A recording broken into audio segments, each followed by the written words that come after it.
guys, welcome to another episode of the Leverage Your Podcast show.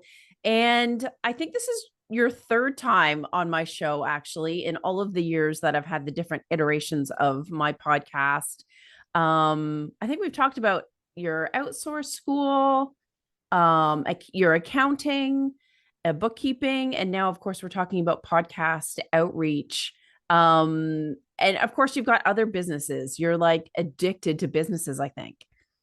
I definitely am. Thanks for having me on. And yeah, it's kind of fun. Like for 4 years, all I did was think, eat, sleep, breathe, free up. And I didn't have Yeah. any other business ideas. I didn't focus on anything else. And now it's like, hey, how many different B2B businesses can I start with an operator from day one? So I'm out of fulfillment. And Mhm. then Connor and I are building a media company around our personal brands, which is a whole nother animal we've never done before, and kind of using those to point people in the direction of my B2B company. So it's always fun. It's an adventure.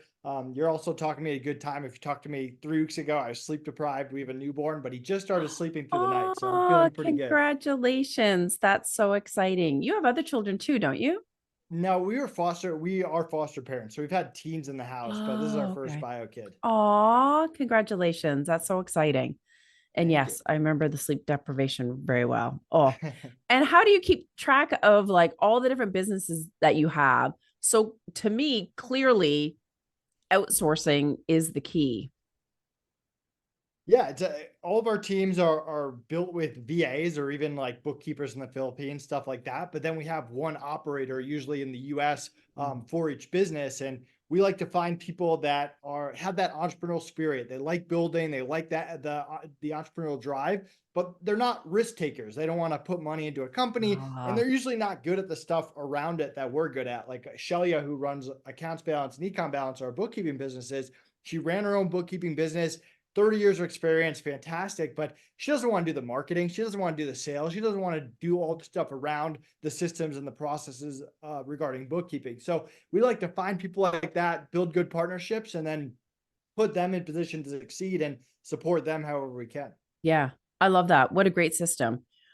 And of course, speaking of systems, you've had free up, you've got the outsource or outreach school, outsource school. Outsource school. Yep. Yeah. And now you've got your podcast outreach school.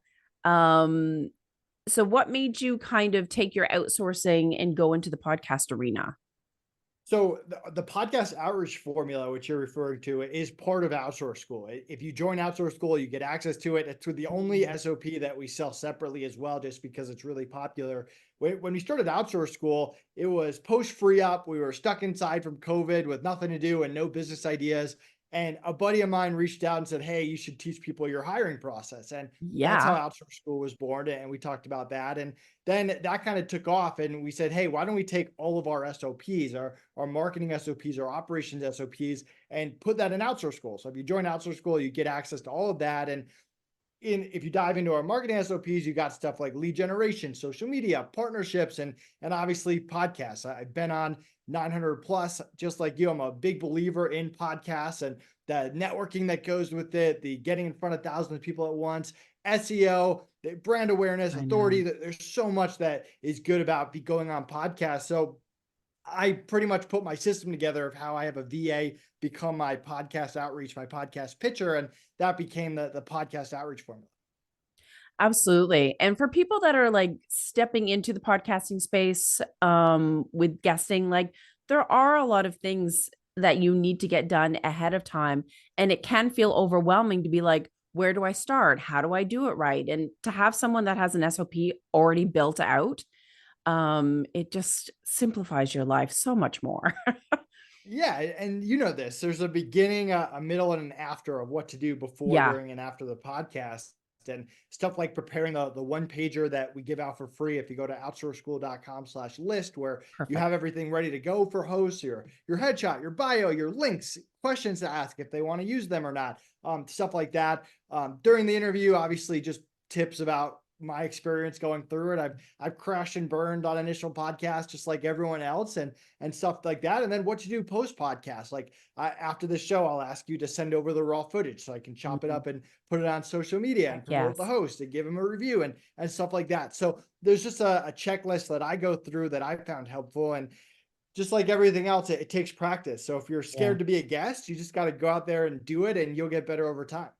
I know. You always, yeah. I always say you're going to suck the first time. It's fine. You just got to know it and move on.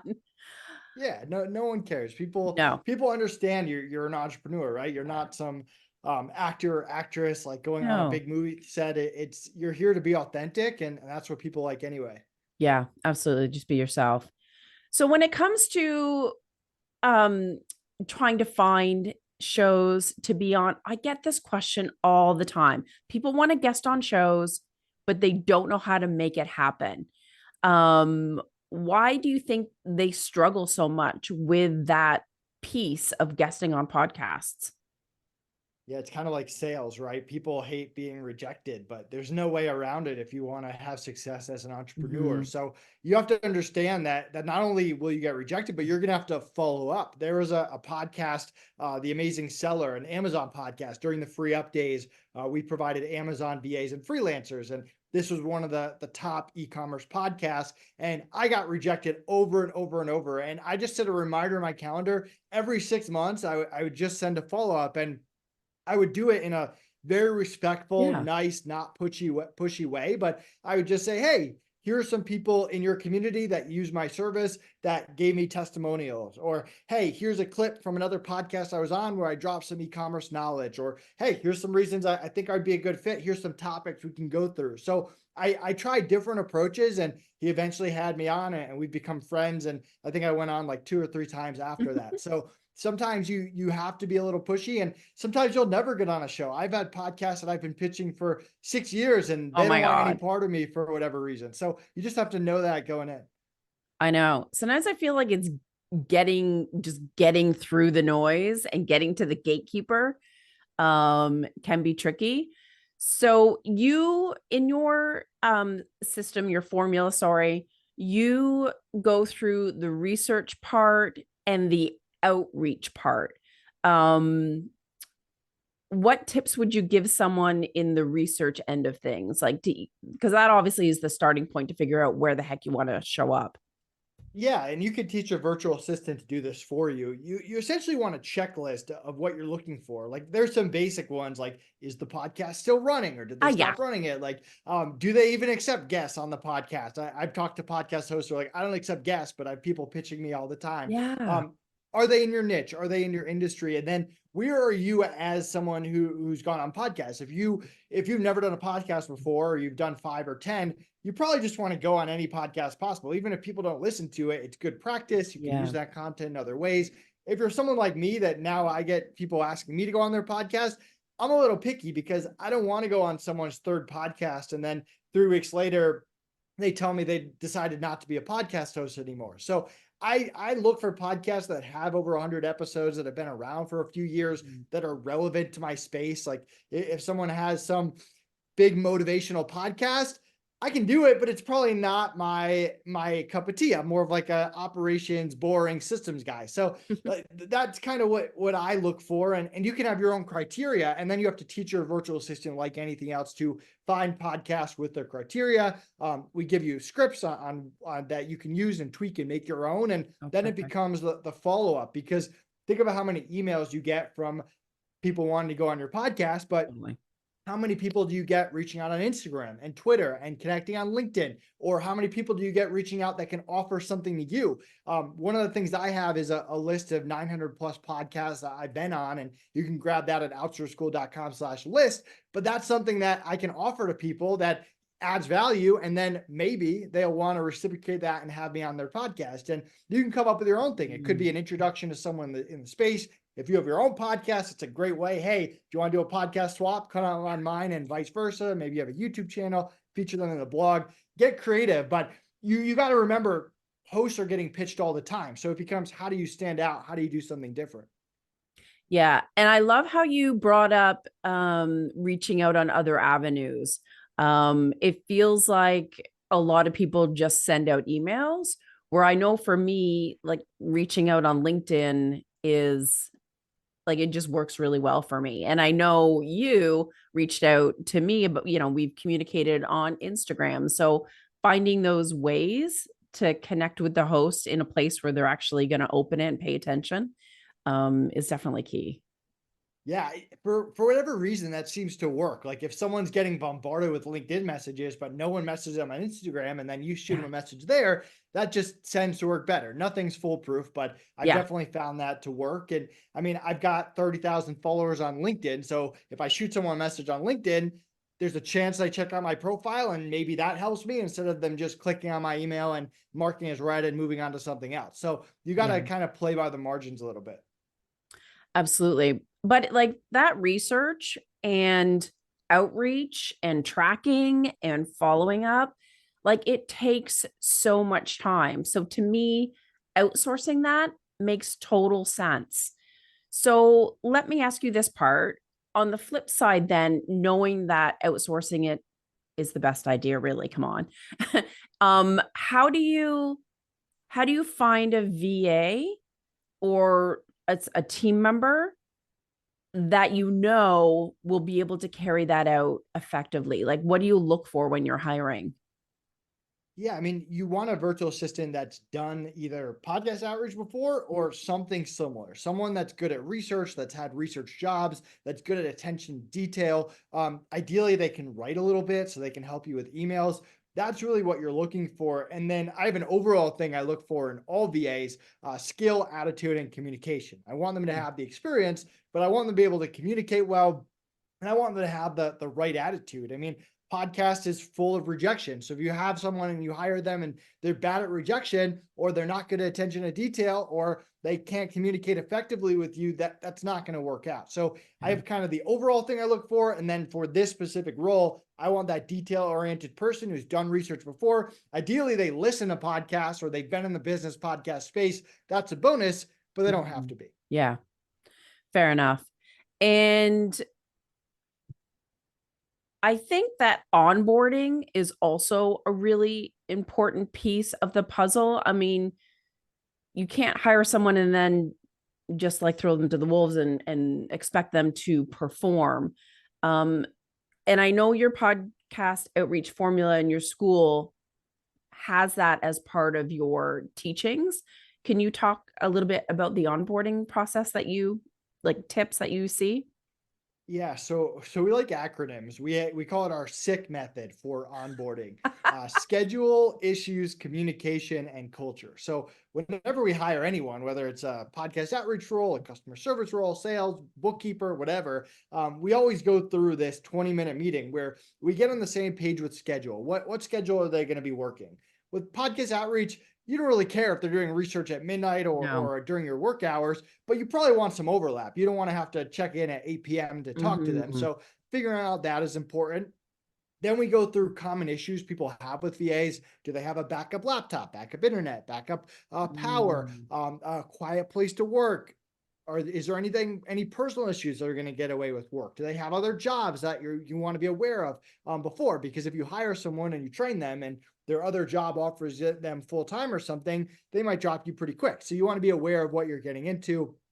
Communication and culture, we already talked about a little bit, but we get on this really the same page of what does communication look like? What's the culture within our company? What's it like to work with me, Nathan Hirsch, opposed to Yeah, other bosses, clients that they would have had? So we go through that and we give them a chance to back out. It's not a good fit for them. We'd much rather they just tell us up front. And totally. if they back out, I'll find someone else.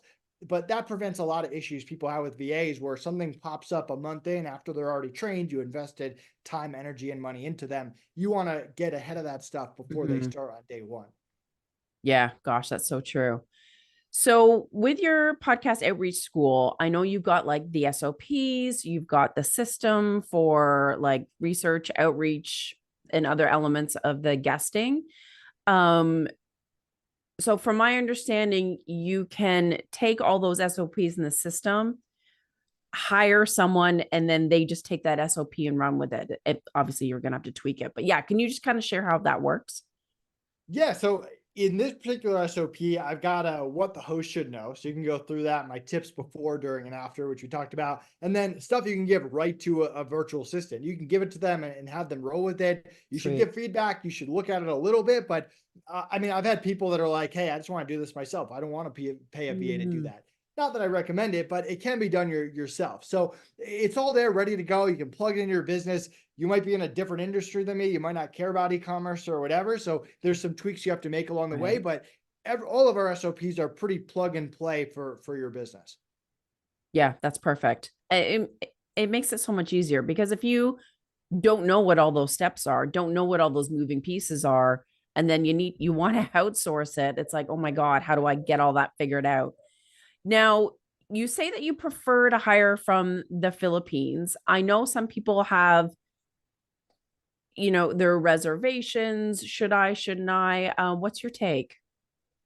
So we've hired great VAs from all over the world. There's great VAs everywhere. I think Totally. if you're just hiring your first VA for the first time, what you don't want to do is hire like one person from Pakistan, one person from the Philippines, one person from India. You're just adding a lot of extra work to your plate, and there's always Um, a hiring curve. You got different time zones, cultures, communication styles. If you're a veteran at hiring, great, go for it. We do that in our different companies. But a good starting place is the Philippines. I mean, they speak English really well. They are used to working US hours and working for US yeah, clients. They consume a lot of the same media and cultures, which can make it easier depending on what your business you're in. Like if you sell US products, there can be less of a learning curve there. There's other reasons beyond that, but it's just a great starting point. I mean, don't get me wrong. If you get a referral from Pakistan and they're great, hit the ground running, go for it. But yeah, if you're just like, hey, I'm overwhelmed, there's VAs everywhere, where do I start? I would start from the Philippines. And once you get good at hiring, you can branch out from there. yeah, absolutely.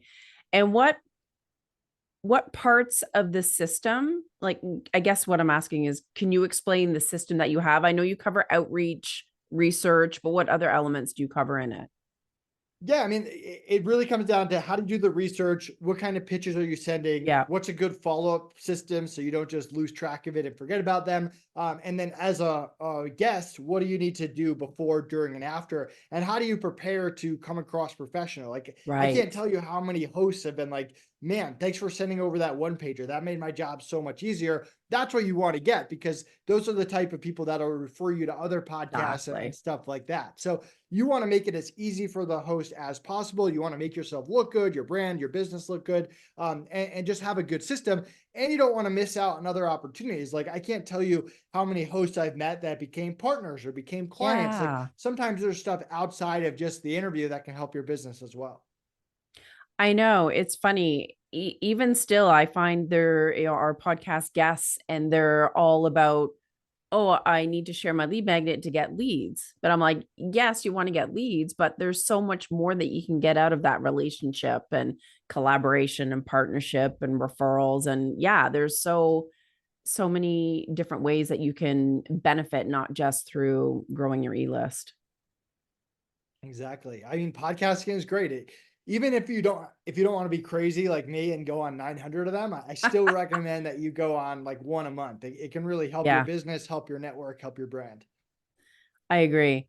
Um, so I find that one of the biggest problems is when you are doing the outreach and trying to get booked on shows, that the complaint that I get is that hosts are not responding. So there are so many emails going out or however, but they're just not getting responses. Do you have any tips to Yeah. stand out and get a response?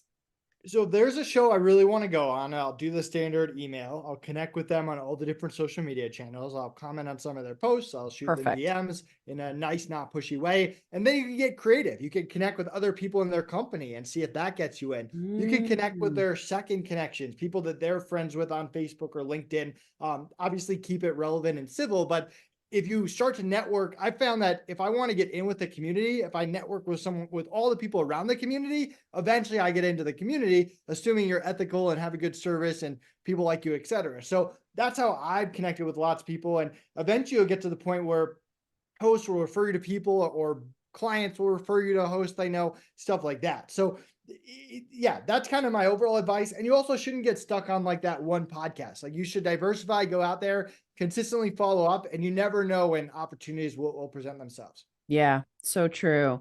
And I agree, like just communicating on other platforms and following and seeing what they're creating and just engaging with them in other ways versus the email going in for an ask, because they'll notice your name and they'll notice your comments, and then when they get an email again, they're like, oh, I remember that person, and I think they're more likely to open and read. Yeah, I mean, I had a video editor the other day, like reach out and say, hey, can I edit some videos for free for you? And like, that's a great way to get into someone's inbox. Like you could go to Yeah, a podcast host, hey, can I edit some episodes for you? Whatever you can bring to the table, offer up something besides a pitch is just another great yeah, way to go about it. for sure. What are some mistakes that you see in pitch emails or reach outs? Yeah, I mean, any kind of mistakes like having their name wrong, name of the show wrong, anything that just isn't relevant. Like it'll be an e-commerce podcast, but your pitch is all about email marketing or something. Like you try to keep, you might have been on a lot of things. Like I own a lot of businesses, Mhm. but if I'm, let's say I'm going on an SEO podcast, pitching them about my bookkeeping business doesn't make a lot of sense. So No. you want to keep it very relevant there. Any kind of aggressive follow-up, any kind of negativity when you get rejected, that's a hard no for me. Keeping it civil, and then sometimes you'll get people who just send like the same email over and over and over again. That's not great either, and I'm sure there's tons of other mistakes too, Yeah, but top of my mind. there are. I highly agree. And I think it's all part of the research, honestly. And I think if you have the more clarity on like what your criteria is, then the better your VA will be. Absolutely. So where do you find good VAs? Do you have specific sources?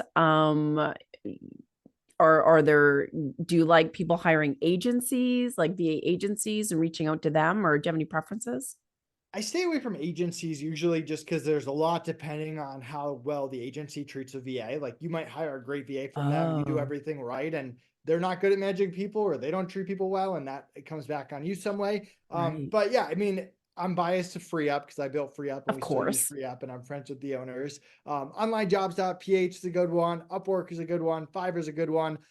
If you get really, really good at hiring, you can go to VA Facebook groups and post a job and create a Oh, vetting right. process there. You just know that there's not much protection. Like if you hire someone and they disappear on you, it's not like Free Up or whatever, where you can leave them bad review or like Oh, contact the marketplace because you're kind of out on your own. But yeah, to me, it's more about focus on building a really good hiring system. And there's no shortage of great places to hire VAs from.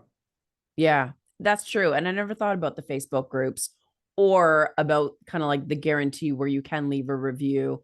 Because places like Free Up or Upworks, do they vet the VAs in Free any Up kind of does, way? I wasn't Upwork sure. doesn't, but they have like a review system. But like Yeah. Free Up, if you have an issue with the VA, you can just reach out to Free Up support, and they've got emergency contact numbers. Oh, They got a wow. whole thing. So that's kind of how we built it: is more protection, more vetting than the Upworks of Yeah. the world. I love that. That's awesome.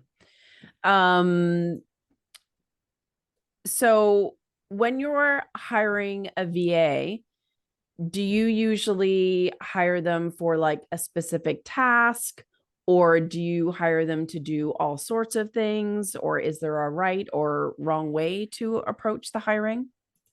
What you don't want to do is hire someone and just load them up with everything right away. Start them with Yeah. one thing, have them prove that they're really good at it. And I've had people that started off with podcast outreach and got promoted and took on a lot of different roles and became managers and stuff like that. Ooh. So there's kind of two sides of one, have them prove themselves and increase it, and two, figure out what they want. Because just, and I've seen this with other people in their jobs, like just because you're really good at your job doesn't mean you want to manage people doing your job. Like there's some people want to be managers, leaders, other people, they want a different avenue to take, or maybe they're interested in social media and they want to try new things. Like everyone kind of has a different thing. I have a great bookkeeper on our team, and when we first started a bookkeeping business and we didn't really know what we were doing, we tried to make her a manager of other people, and that did not work. That just wasn't her skill Ah, set. But when we put her in charge of reviewing books before they went out to the client, she thrived because she was a super high level bookkeeper, great at building systems, wanted to be a step above maybe that normal bookkeeper that we would hire, but just in a different way that wasn't being responsible for other people and